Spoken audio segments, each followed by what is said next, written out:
करते हैं तो आप हमारे पास आए हैं, तो आपको हम अपनी पगड़ी अवश्य पहनाएंगे। और नए नए पगड़ी हमारे लिए ही नहीं, हमारे पूज्य आचार्य यहाँ विराजमान है श्री आशुतोष जी महाराज, ये बड़ी कृपा है भगवान की, उनके लिए भी लेकर के आए। हमारे आचार्य श्री संगमेश्वर जी महाराज यहाँ पधारे हुए हैं, उनके लिए भी दिव्य पगड़ी की व्यवस्था हुई है। और हमारे कलाकार बंधु हैं, इनके लिए भी व्यवस्था की जाएगी। बोलिए श्री रामचंद्र भगवान की जय। किसी भी कार्य के लिए श्रद्धा और विश्वास का होना आवश्यक है, किंतु कभी कभी श्रद्धा आती है जाती है। किसी के सद्गुणों को देख करके हम उनके प्रति श्रद्धावान हो जाते हैं, हमारी श्रद्धा जाग जाती है। और जब उनमें हम दुर्गुण देखने लगते हैं तो वो हमारी श्रद्धा चली जाती है। श्रद्धा का नाश नहीं होता है, वो आना जाना करती है। वैसे ही आप कथाओं में देखेंगे, आगे कथा जब आप लोगों ने श्रवण किया तो उसमें पता चला है कि श्रद्धा मैया का आना जाना हुआ है। श्रद्धा का स्वरूप बदल सकता है, वो संशय भी हो सकता है। सती मैया संशय के स्वरूप है, पार्वती मैया श्रद्धा के स्वरूप है, इनका आना जाना लगा हुआ है। किंतु शिव अटल विश्वास है, विश्वास का आना जाना नहीं होता है। और संकेत यही मिला, श्रद्धा भले आए जाए कोई बात नहीं, वो तो समय में आना जाना है ही, किंतु विश्वास को अटल रखिए, अचल रखिए, तभी परमात्मा की प्राप्ति होगी, तभी कोई कार्य सिद्ध होगा। तो इसीलिए द्वितीय नंबर में आप देखिए तो भगवान श्री शिवजी और मैया की वंदना की गई है। भवानी शंकरौ वंदे श्रद्धा विश्वास रूपिणौ। भवानी शंकर की वंदना है, जो श्रद्धा और विश्वास स्वरूप है, श्रद्धा और विश्वास की वंदना हुई है। इसी प्रकार आगे भी मंगलाचरण में वर्णन है, कभी अवसर मिलेगा तो और हम मंगलाचरण सुनाएंगे, मंगलाचरण की चर्चा करते रहेंगे। तो आगे की कथाओं को हम कब करेंगे, तो आइए हम आगे कथा में चलते हैं। बोलिए भक्तवत्सल भगवान की जय। आप लोगों ने कल कथा श्रवण किया कि भगवान श्री राघवेंद्र सरकार धनुष भंग किए, माता जानकी सामने आई और सामने आकर के भगवान को वरमाला अर्पण की है। भगवान ने स्वीकार किया है। सभी राजा सामने आ गए, ये कैसे ले जाएंगे हम देखते हैं, इनको हम मार डालेंगे। कोलाहल मच गया, सभी तमक करके सामने आए अपना अपमान देख करके। तो जो सज्जन थे ना वहां, सब कहने लगे देखो ये बेशर्म राजाओं को। छोटे से बालक ने जाकर के धनुष तोड़ दिया। इन लोगों की वीरता तब धरी की धरी रही। जब राजा ने भुजा उठा करके अपना प्रण सुनवाया था, उस समय जाकर के उनको धनुष तोड़ना था, धनुष उठाना था। इतना सुंदर कार्य इस मनोहर बालक ने कर दिया, हमारे प्रभु ने कर दिया, तो इनको परेशानी हो रही है। खूब कोलाहल मचने लगा, झपटो मारो, हम इसे मार करके सिया को अपना लेंगे, ऐसा ये कह रहे हैं। तभी वहां परशुराम जी का आगमन हुआ। बोलिए भक्तवत्सल भगवान की जय। परशुराम जी के आगमन जैसे सुने तो ये क्षत्रिय वंश का संहार करने वाले हैं, साधारण नहीं। दौड़ करके जनक जी उनके शरण में गए और शरण में जा करके परशुराम जी के खूब वंदना की। धनुष टूटने की आवाज परशुराम तक गई है, इसलिए वे आए हैं।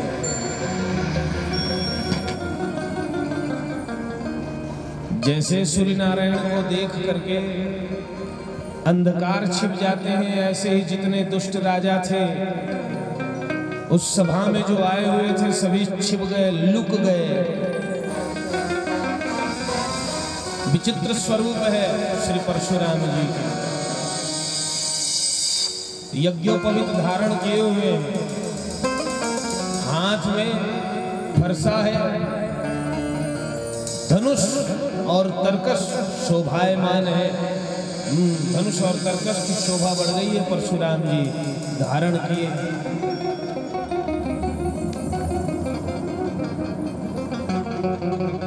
अरे षटजनक, ये शिव धनु तुम्हें पूजन के लिए मिला था कि इसको तोड़वाने के लिए दिया गया था?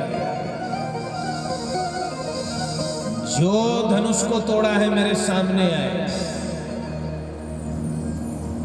वो सहस्त्रार्जुन के समान मेरा दुश्मन है।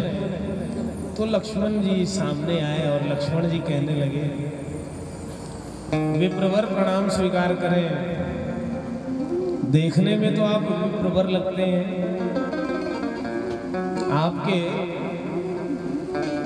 ये जो यज्ञोपवीत है ना, ये पहचान बता रहा है आप ब्राह्मण हैं। ब्राह्मण का यज्ञोपवीत जो है वो क्षत्रिय के यज्ञोपवीत से भिन्न होता है, और वैश्यों का यज्ञोपवीत और भिन्न होता है। तिलक भी भिन्न भिन्न होते हैं, इसकी पहचान है। ब्राह्मण को 96 चौवा जनेऊ पहनना चाहिए, ये नियम कहता है। जो जानकार होते हैं देख करके जान जाते हैं ये कितने गहरे पानी में है, ये कौन सा वर्ण वाला है। पहनावा ओढ़ावा पहले ऐसा होता था, ब्राह्मण जो है ब्राह्मण की तरह अर्धनग्न पहनते थे। अब तो है शूटिंग शर्टिंग पहन लेते हैं लोग, है ना, चमकदार। देख नहीं रहे जो सभा इत्यादि में जा कर के ज्ञान दे रहे हैं, उनके भी वेशभूषा में कोई सभ्यता नहीं रह गई है। अपने समाज की जागृति के लिए लोग क्या करते हैं, सभा करते हैं, और वहां अपने समाज के पारंपरिक वस्त्रों को त्याग करके ऐसे ही साधारण इंग्लिश वाला पहन करके चले जाते हैं। तो बताइए समाज का उत्थान होगा? धर्म का उत्थान होगा? नहीं। आपको देख करके पता चलना चाहिए आपकी संस्कृति क्या है, आप हैं कहाँ के, आपका जन्म कहाँ हुआ है, आपका कुल क्या है, आपका गोत्र क्या है, ऐसे ही लक्षण दिखना चाहिए। और ऐसे समय में आजकल भाई ये कलयुग है, मैं मानता हूँ, ऐसे समय में नहीं दिख रहा है तो कम से कम ऑफिस वगैरह में मान लो वर्जित है, तो कम से कम घर में तो आप अपने बच्चों को शिक्षा देने के लिए पहनिए। कई लोग ऐसे बैठे हैं यहाँ जो कहते हैं हमको धोती ही बांधने नहीं आता है, जबकि भारतीय परंपरा है धोती सभी पहनते हैं। कई लोग कहते हैं हमको पगड़ी बांधने नहीं आता है, जबकि हमारी परंपरा है कि नहीं? पगड़ी बांधना सीखिए, धोती पहनना सीखिए, लांग लगाना सीखिए, लंगोट लगाना सीखिए, स्नान करना सीखिए, आचमन करना सीखिए, सोने के लिए सीखिए। कैसे सोते हैं आप? जैसे पायवा से सो गए। हाँ, सोना भी एक कला है। कैसे सोना चाहिए, कितने श्वास किधर, कितने श्वास किधर, फिर रात भर किधर, फिर सुबह होते ही कैसे उठना है, क्या क्या कर्म करना है, ये सब तो हमको आना चाहिए। तो पहले देखते थे वस्त्राभूषण और जान लेते थे ये ब्राह्मण है। कहे आप तो ब्राह्मण लगते हैं, लेकिन इतने क्रोधी। ब्राह्मण तो बड़े सौम्य होते हैं नाथ, काहे क्रोध कर रहे हैं? कहे शिव धनुष को किसने तोड़ा, मैं ये पूछने आया हूं। कहे आप भी बड़ी विचित्र बात करते हो, बहुत पुराना धनुष है, बहुत पुराना। कैसे? सरहा गुना धनुष का कैसे? बहुत पुराना धनुष है, छूते ही टूट गया।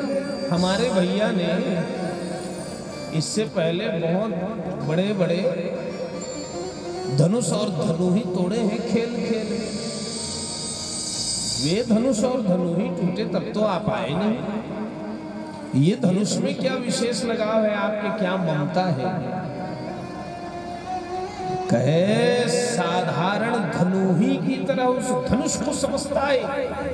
ये धनुष सामान्य धनुष नहीं, ये शिव जी का धनुष है। तुझे पता नहीं है, ये टे टे करने वाला हो ना हो कोई क्षत्रिय बालक लगता है। देख, मुझे तू बार बार विप्र कह रहा है, मैं साधारण विप्र नहीं हूं जो श्रुआ लेकर के स्वाहा स्वाहा करे। देख, मेरा श्रुआ ये फरसा है और आहुति मैं क्षत्रियों के सिर का देता हूं। तू जानता नहीं है, कई बार मैंने क्षत्रिय विहीन कर दिया इस धरती को। बात आगे बढ़ गई तो भगवान श्री रामचंद्र जी सामने चले आए। बात बढ़ता देख करके उन्होंने प्रार्थना की, कहे आपके कोप को शांत कीजिए। धनुष तोड़ने वाला कोई और नहीं, आपका दास ही है। कहे मेरा दास नहीं हो सकता, शस्त्रार्जुन के समान मेरा दुश्मन है, सामने आए। कहे मैं सामने ही हूं, आप जो कहिए। श्री परशुराम जी और श्री रामचंद्र जी का संवाद आप ध्यान पूर्वक जब गुरुजनों से श्रवण करेंगे तो आनंद ही आनंद है। लक्ष्मण जी परशुराम जी का संवाद तो अद्भुत है। तो वो वरमाला जब थोड़ा हटा तो देख लिए क्या, भृगुलता। भृगु जी महाराज के चरण चिन्ह देख लिए, लेकिन अभी भी राम रमापति कर धनु लेहु,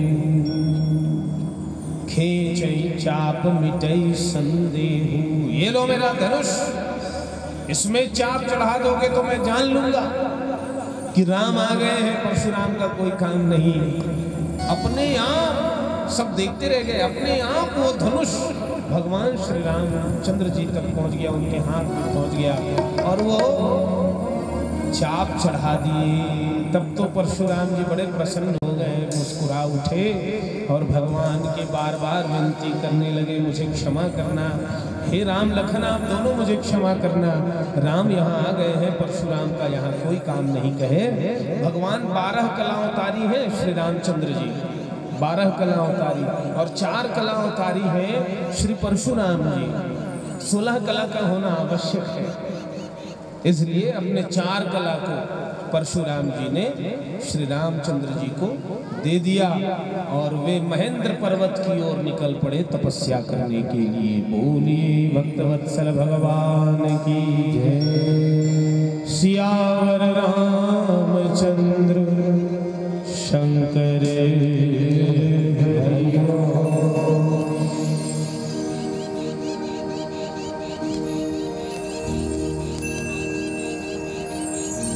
सीताराम सीताराम सीताराम कहिए, जाहि विधि राखे राम ताहि विधि रहिए। सीताराम सीताराम सीताराम कहिए, जाहि विधि राखे राम ताहि विधि रहिए। जाहि विधि राखे राम ताहि विधि रहिए।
तोड़ दे, नाता एक राम की से, दूजी नाता तोड़ दे।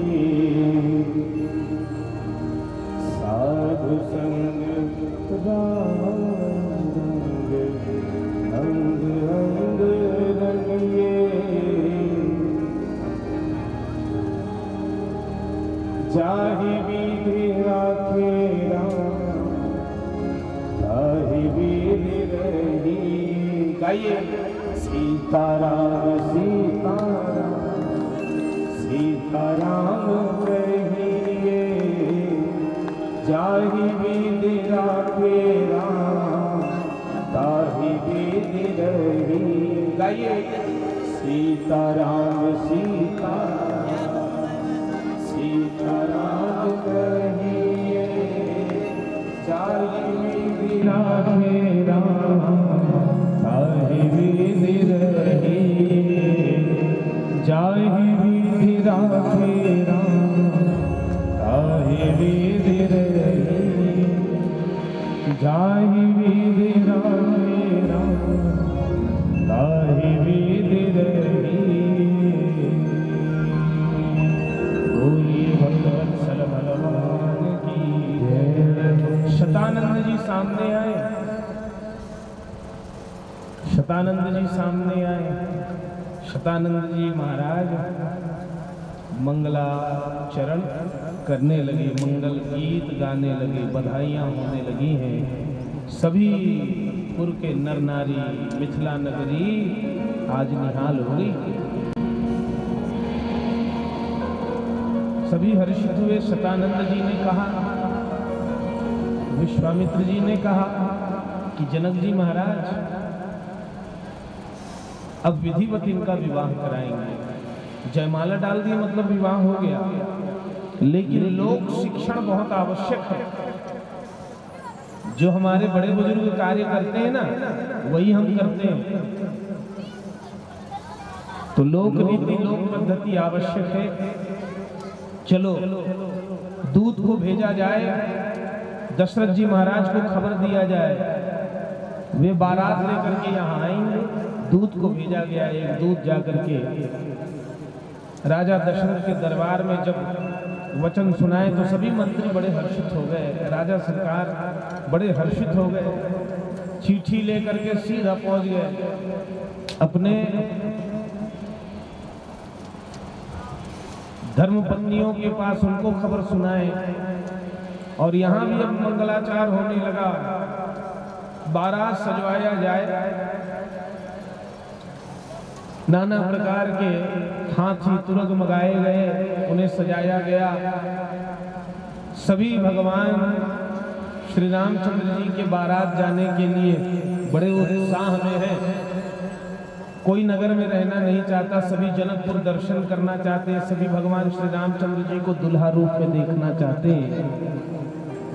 तो सब बाराती इकट्ठा हुए, सुमंत्र इत्यादि मंत्री सब साथ में हैं। वशिष्ठ जी महाराज को आगे किया गया है, वे मंगल गीत गा करके भगवान श्री गणेश जी का ध्यान करके बारात की अगवानी कर रहे हैं, चले जा रहे हैं। सभी निकल गए, देखो दुल्हा नहीं है और बारात निकली है। बोलिए सियावर रामचंद्र भगवान की जय। लोगों को लगा कि दुल्हा तो वही है, दुल्हे नहीं है। लेकिन वशिष्ठ जी महाराज मुस्कुराते हैं। वशिष्ठ जी महाराज को ज्ञात है, वे सर्वज्ञ है ना, दुल्हे तो हैं दो दो, इनके लिए भी वहां मिलने वाले हैं ना। भरत जी महाराज, शत्रुघ्न जी महाराज, बड़े उत्साह से ये लोग भी चले जा रहे हैं। जनकपुर जैसे ही बारात पहुंचा है तो जनक जी महाराज आगे बढ़ करके बारात का स्वागत किए, मंगल गीत बधाई होने लगी है। दशरथ जी महाराज के चरण में जनक जी महाराज गिर गए, खूब स्वागत करने लगे। दशरथ जी महाराज ने भी खूब सम्मान किया जनक जी महाराज के, सुंदर स्थान दिया गया, उनके स्वागत की गई। उसके पश्चात भगवान दूल्हा है, दूल्हा बन करके बैठे। माँ जानकी मैया दुल्हन के रूप में बड़ी सुंदर लग रही है। शोभा का वर्णन किया नहीं जा सकता है। और विधि पूरी की जा रही है। उसी समय की बात है, श्री जनक जी ने विचार किया, मेरी एक और कन्या है सुमित्रा, और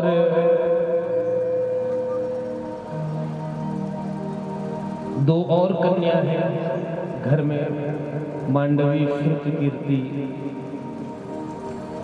इनको हम क्यों ऐसे ही रखें, इनका भी विवाह कर देते हैं। तो सुमित्रा जो थी ना, वो श्री जनक जी के स्वयं की पुत्री सीता जी की छोटी बहन है, और कुशध्वज की कन्या है मांडवी और श्रुतकीर्ति। तो उर्मिला जी का, पहले तो मांडवी जी का विवाह श्री भरत जी के साथ करने को सब तैयार हुए। फिर उर्मिला जी का विवाह श्री लक्ष्मण जी के साथ, और श्री श्रुतकीर्ति जी का विवाह शत्रुघ्न जी के साथ करने का इन्होंने विचार किया। फटाफट तैयारी हुई और चारों दुल्हा बनकर के बैठे हुए हैं। बड़ा ही आनंद है, बड़ा ही मंगल हो रहा है। बोलिए भक्तवत्सल भगवान की जय, संत समाज की जय, श्री राम विवाह उत्साह की जय। सारे विधि पूरे किए जा रहे हैं, कोई कमी नहीं विवाह में। श्री रामचरितमानस में वर्णन है,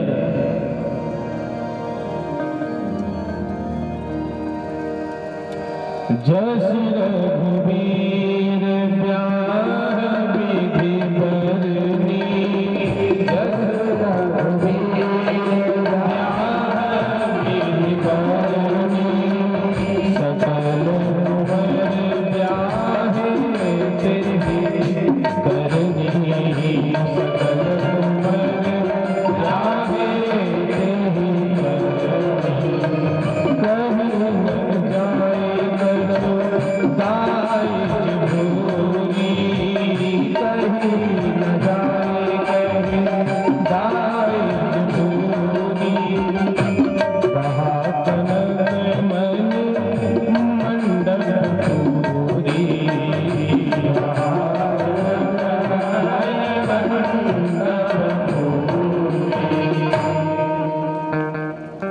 जैसे श्री रामचंद्र जी के विवाह में विधि का प्रयोग किया गया, वैसे ही तीनों और जो भाई हैं उनके भी विवाह में विधि को पूर्ण किया गया। उसके पश्चात पाणी ग्रहण के बाद हम सब क्या देते हैं, अपनी पुत्री को भेंट देते हैं, है ना। विशेष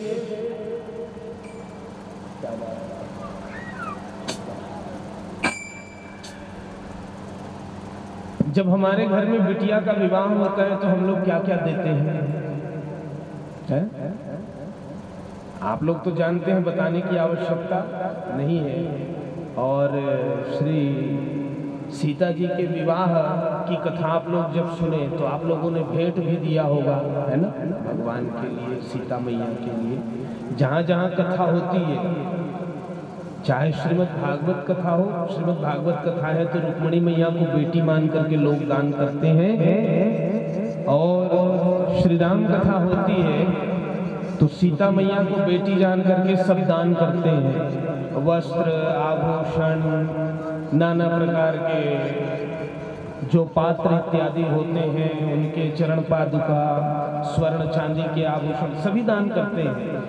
यहाँ भी अभी आप लोगों ने कुछ देर पहले दर्शन किया है, माता जी के लिए वस्त्राभूषण इत्यादि दान किए हैं। संपूर्ण ग्रामवासी मिलकर के, ढाणी पावन धाम निवासी मिलकर के, ऐसे ही सबकी अपनी अपना अपना स्तर होता है ना, अपनी अपनी सहजता होती है, अपने अपने शक्ति अनुसार सब दान करते हैं। और मैं तो सोचता हूँ कि पिता जो है भरसक प्रयास करता है कि अपनी पुत्री को मैं सब कुछ दे सकूं।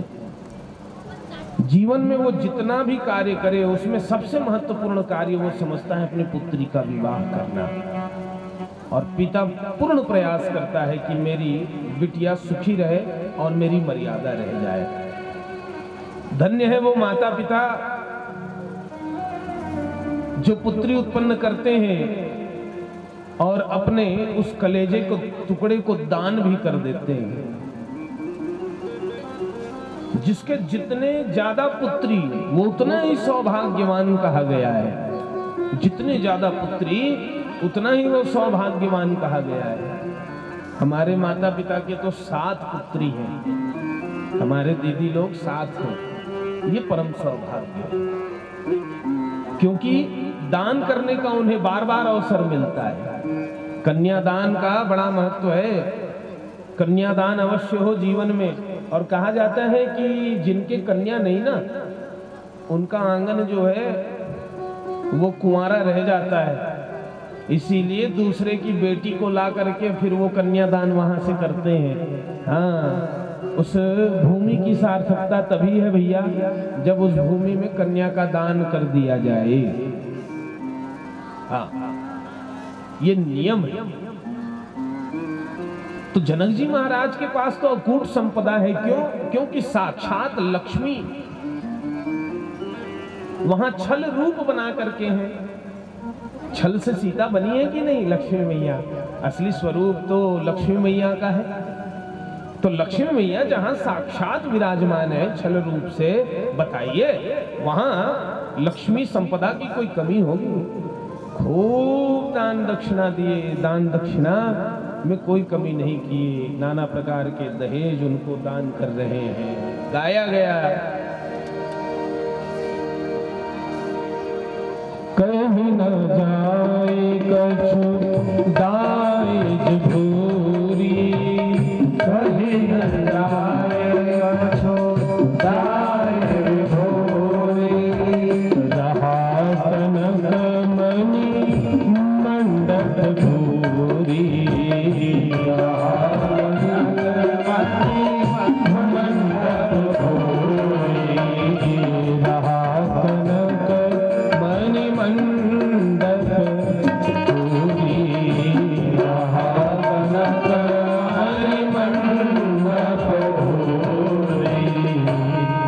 बोलिए भक्तवत्सल भगवान की जय हो, श्री रामचंद्र भगवान की जय। मंडप में सोने, चांदी, मणि, माणिक्य इत्यादि बिछा दिए गए हैं। किसी बात की कोई कमी नहीं है। और सारे संकल्प किए जा रहे हैं। वहां लेकर के तो आ नहीं सकते। बड़े बड़े हाथी हैं, घोड़े हैं। तो ब्राह्मण देवता के सामने जनक जी महाराज खूब हय गए समाज का संकल्प कर रहे हैं। वर्णन है, गज रथ तुरग दास अरुदासी, रथ तुरग दास अरुदासी, गज रथ तुरग दास अरुदासी, गज रथ तुरग दास अरुदासी, धेनु अलंकृत काम दुहासी, धेनु अलंकृत काम दुहासी, धेनु अलंकृत काम दुहासी, धेनु अलंकृत काम दुहासी। देखिए, दान करना सीखिए जनक जी से। जनक जी क्या क्या दान कर रहे हैं? मणि माणिक्य सोना चांदी तो बिछाए ही है। गज रथ तुरग गज मतलब हाथी, रथ, तुरग, तुरग मतलब घोड़ा, गज, रथ, तुरग, दास और दासी। पहले दास और दासी भी दहेज में दिया करते थे, नौकर चाकर भी दान किया करते थे। और जो दहेज में जाते थे ना, वे दास दासी बहुत महत्वपूर्ण होते थे और उनको बहुत समीप रखा जाता था। ये मंथरा भी वैसी ही थी। हाँ, कोई कुजाति नहीं था अवध में, केवल मंथरा थी। कैकेयी मैया को दहेज में मिली है। हाँ, तो वैसे ही इन्होंने दास दासी भी दान किया। वस्तु अनेक करई की मिलेखा, अनेक वस्तु उन्होंने दान किया, जिसमें घोड़े हैं, हाथी हैं, दास दासी हैं और गाय भी उन्होंने दान किया। जब कन्या का विवाह कीजिए तो दान कीजिए गाय अवश्य ही। गाय उन्होंने दान किया। तो गाय कैसे दान किया जाता है? आप लोग कैसे दान करते हैं बताइए?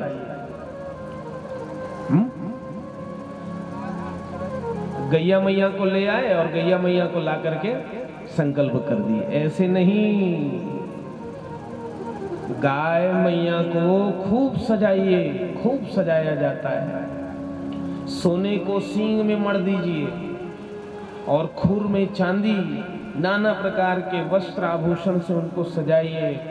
वर्णन है ना, जनक जी महाराज सबको सिखा रहे हैं धेनु का दान कैसे करना है। धेनु अलंकृत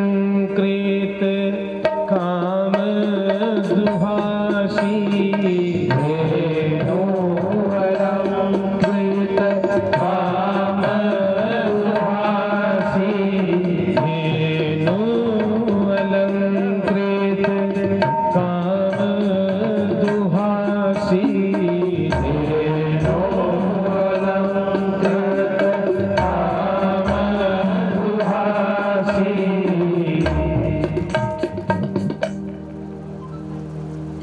वो तो गाय को कामधेनु की तरह सजा दी, कामधेनु की तरह। कामधेनु का वर्णन है। कामधेनु ऋषियों के भाग में गए, स्वर्ग में रहने वाली गैया है कहते हैं, कोई कहते हैं वैकुंठ में रहने वाली है। समुद्र मंथन से आई है। जो दोह लो, आप दोहन कर रहे हैं ना, गाय दोहन कर रहे हैं और सोचेंगे मैं लड्डू दूह रही हूँ, लड्डू मिल जाएगा। सोना चांदी दोहन कर रही, सोना चांदी मिल जाएगा। हाँ, आप जो चाहें उससे प्राप्त कर सकते हैं। मैं तो कहता हूं हर गैया मैया कामधेनु है, हर गैया मैया कामधेनु है। कोई विशेष आप लोग प्रयोग करके देखिए। गौ माता की निष्ठा से सेवा कीजिए, निष्ठा पूर्वक। आपका ऐसा कोई कार्य नहीं है जो ना हो, ऐसी कोई कामना नहीं है जो कामना पूर्ति ना हो। क्यों बताऊं? क्योंकि गाय मैया के रोम रोम में 33 करोड़ देवताओं का वास, पूरे अंग में कल्पना की गई है गौ मैया के शरीर में देवताओं की। यदि एक गौ मैया को आप तृप्त करते हैं चारा खिला करके, तो 33 करोड़ देवता तृप्त हो जाते हैं। देखो, देवताओं को तृप्त करने के लिए कितना विधि विधान से यज्ञ करना पड़ता है कि नहीं? करना चाहिए, यज्ञ बहुत आवश्यक है। गौ माता को आप चारा ला करके खिलाइए, वो तृप्त हो गई, तो समझ जाइए वो 33 करोड़ देवी देवता तृप्त हो गए। जिनको जिनको ब्लड प्रेशर की बीमारी है, आप लोग प्रयोग करके देखिएगा। तो गौ माता के पीठ में आप जा करके हाथ फेरिए, गौ माता के हाथ पीठ में हाथ फेरिए आप, आपके ब्लड प्रेशर बीमारी दूर हो जाएगी। ये मैं नहीं कहता हूं, आज का विज्ञान कह रहा है। जिन बच्चों को भूलने की बीमारी है, कुछ पढ़े लिखे रहते हैं और उसको भूल जाते हैं, बुद्धू होते जा रहे हैं, तो उनको गौ माता का दूध पान कराइए, उसमें स्वर्ण तत्व होता है। उसको जो पान करते हैं ना गौ दूध, उनकी बुद्धि तेज हो जाती है। गौ का घी पान करने वाले बच्चे कभी बुद्धू नहीं होते। गौ माता उन्हें खूब विद्यावान बनाती है, सुबुद्धि प्रदान करती है। गौ माता के दूध में महत्व है। डॉक्टर ने कह दिया है कि तुम्हें कैंसर हो गया है, तुम्हारा कोई इलाज नहीं, तो गौ माता के शरण में जाओ, गौ माता आपको निरोगी कर देंगी।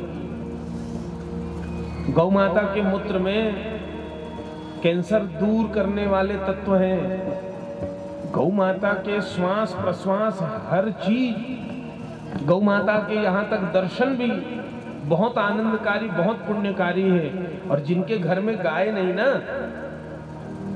बड़ा सूना सूना लगता है। गाय अवश्य होनी चाहिए। यदि व्यवस्था है आपकी गाय रखने की तो गाय अवश्य रखिए। अभी वो लंपी बीमारी चली है बहुत, है ना, हमारी गौ माताएं बहुत परेशान है। कई गौ माताएं तो वैकुंठ सिधार गई।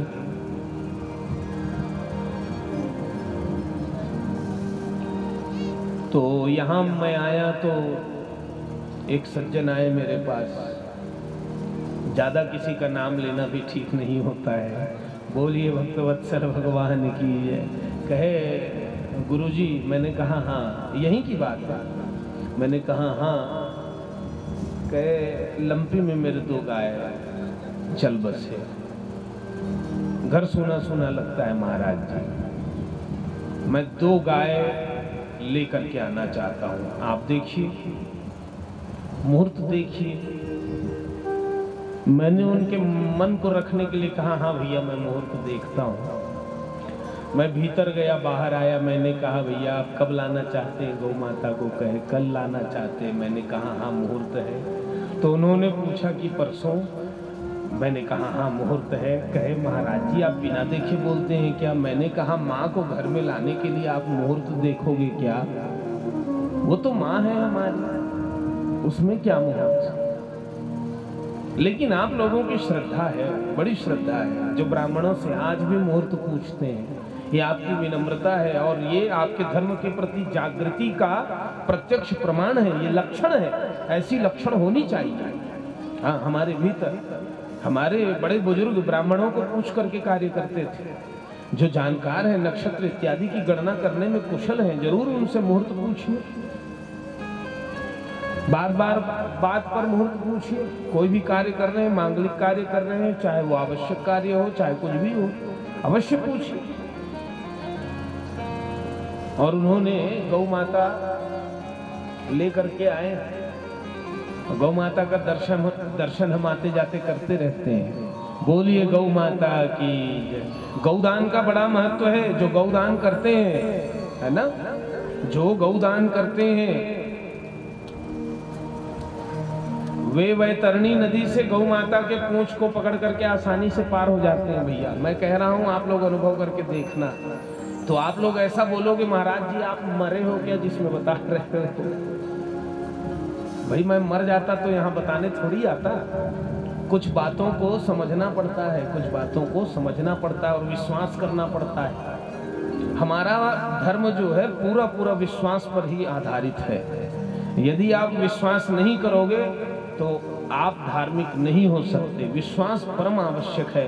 भवानी शंकरौ वंदे श्रद्धा विश्वास रूपिणौ, अर्थात भगवान शंकर ही विश्वास है। जिनके हृदय में अटल विश्वास है, समझ जाइए, बिना कहे भगवान शिव शंकर उनके साथ हैं। तो शिव विश्वास स्वरूप है, इनका अटल विश्वास है। धेनु दान के ऊपर जनक जी महाराज के, स्वर्ण दान के ऊपर, तो इन्होंने दान किया। क्या दान कर रहे हैं?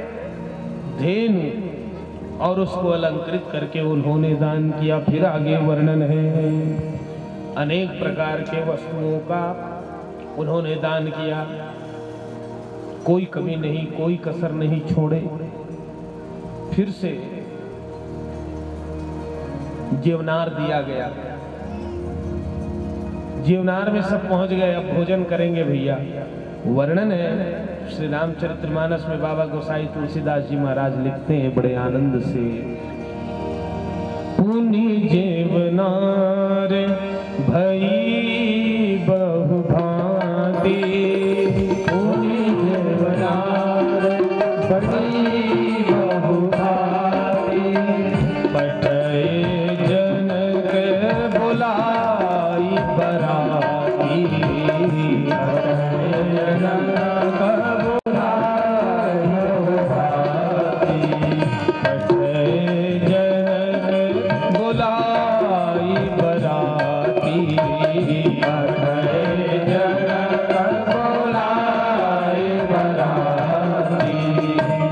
अपने अनुचरों को कहे, चलो चलो चलो सब जाओ भैया, बारातियों को बुला करके लाओ। सब बारातियों को अब भोजन कराने के लिए बुलाने लगे। सभी बाराती चले आ रहे हैं। तो बाराती पहले आते थे, आज भी ये पद्धति है, रीति है, हमारे क्षेत्र में तो खूब है, पूरे भारतवर्ष में है। जब बाराती आते हैं ना तो जो प्रमुख होते हैं वो पांव पखारते हैं। इसका वर्णन है, देखिए सीखिए। ये रामचरितमानस से हमको सीखना चाहिए। मैंने पहले कहा, जीवन को यदि सुव्यवस्थित करना है, यदि जीवन को दिव्य बनाना है, यदि जीवन को मंगलमय करना है, तो रामचरितमानस जो है बड़ा प्रबल ग्रंथ है। और मैं सीना तान करके कहता हूं, इस कलयुग में जो भी ग्रंथ रचना हुए, जितने भी इस संसार में, इस कलयुग में, उसमें सबसे प्रबल श्री रामचरितमानस है। रामचरितमानस से बड़ा ग्रंथ मैं किसी ग्रंथ को नहीं मानता। ये मेरा निजी मत है और बड़े बड़े साधु संत भी इसी बात को कहते हैं, क्योंकि छहों शास्त्र सब ग्रंथन को रस, मुनि जन धन संतन को सर्वस, सार अंश सम्मत सब ही की, सभी के सम्मत, सबने सम्मति दी है। यहाँ आरती श्री रामायण जी की, कीरति कलित ललित।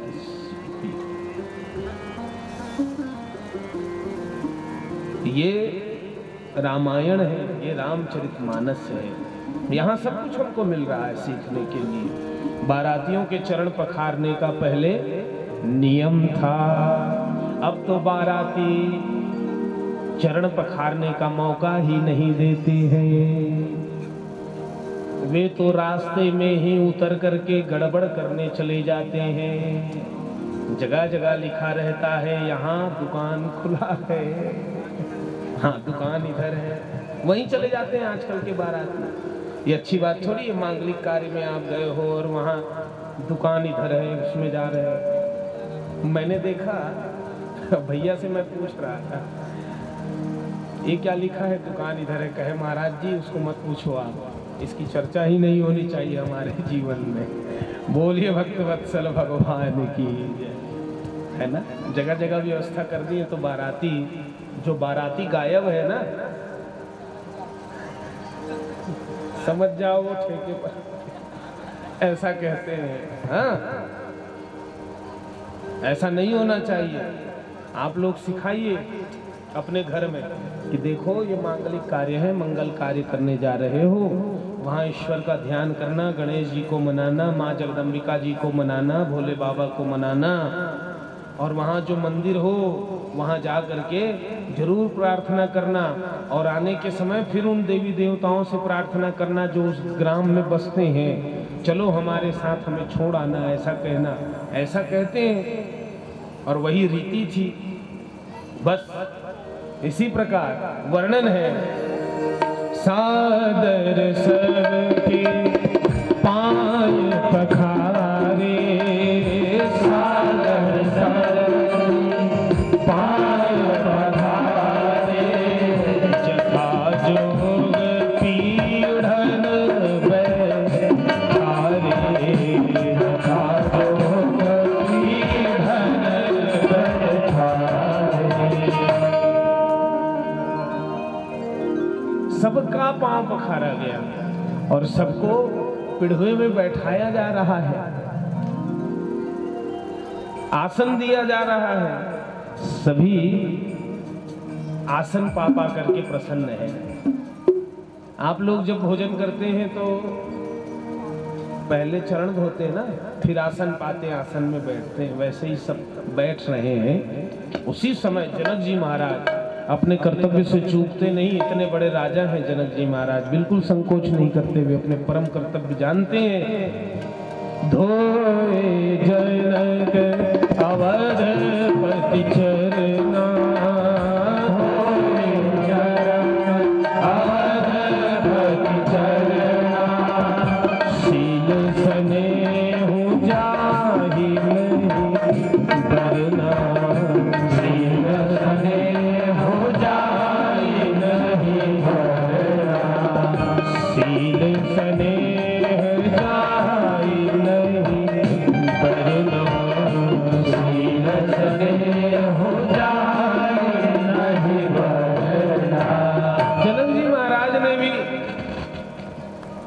चरण धोए किनके?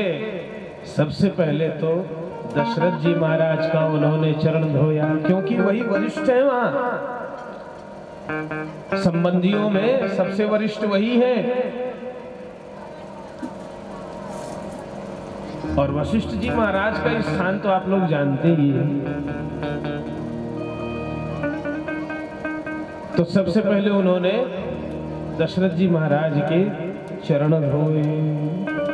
बहुरी राम पद पंकज धोए, बहुरी राम पद पंकज धोए, बहुरी राम पद पंकज धोए, बहुरी राम पद पंकज धोए।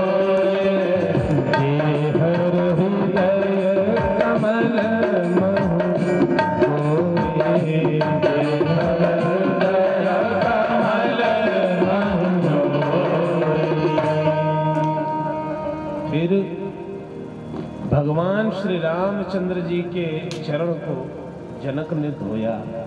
ये ऐसे चरण है जिस चरण का ध्यान ऋषि मुनि तपस्वी करते हैं, जिस चरण का ध्यान श्री ब्रह्मा जी करते हैं, जिस चरण का ध्यान साक्षात भोलेनाथ करते हैं। श्री भोलेनाथ भगवान की जय।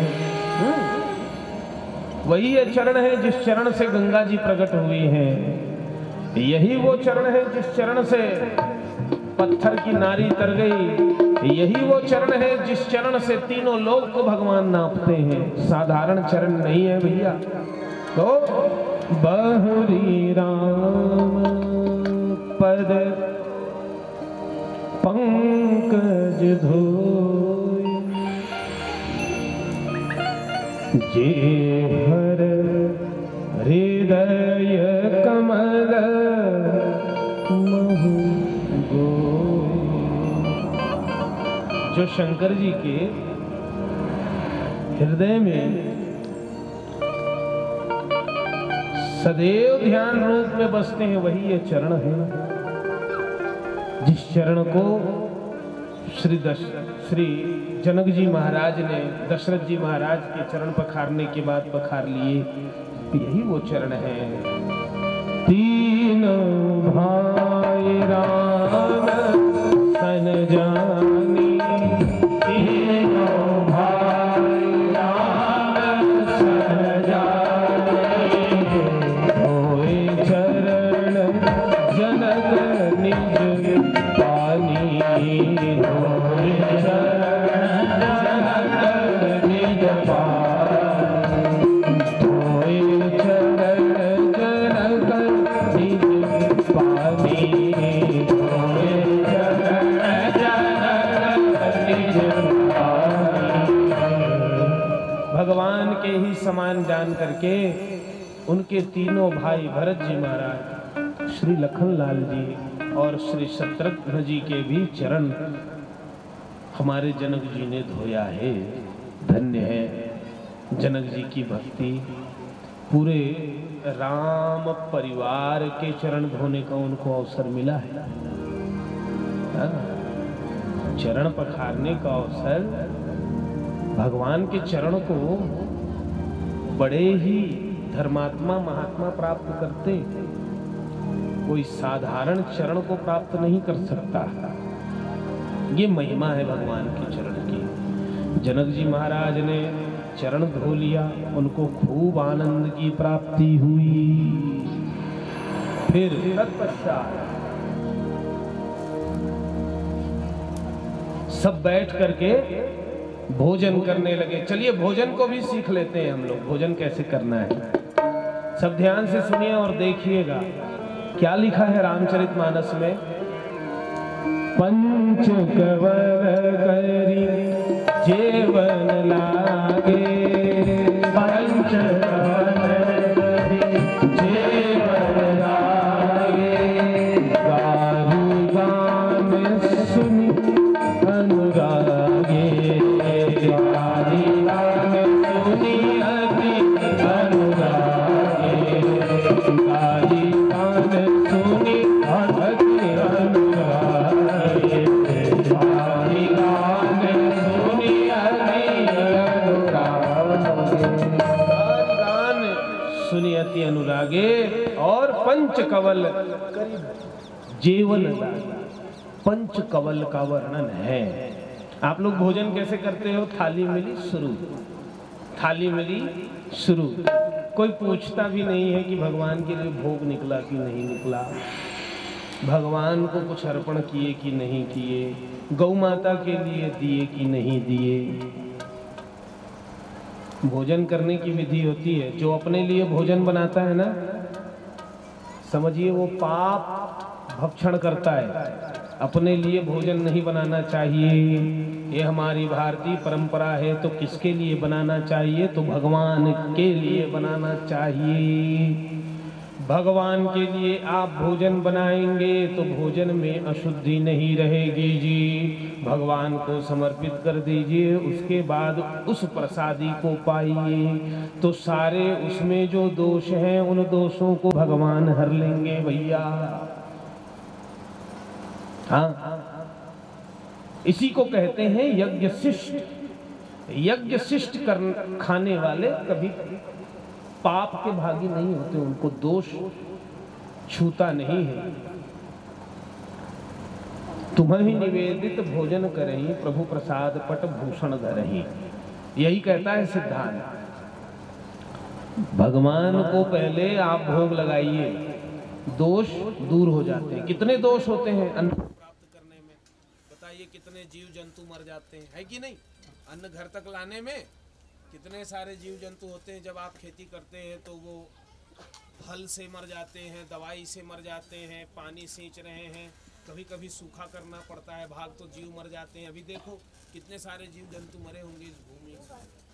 उसके बाद उसको लाते हैं आप घर में तो मार्ग में कितने जीव दब जाते हैं, मर जाते हैं।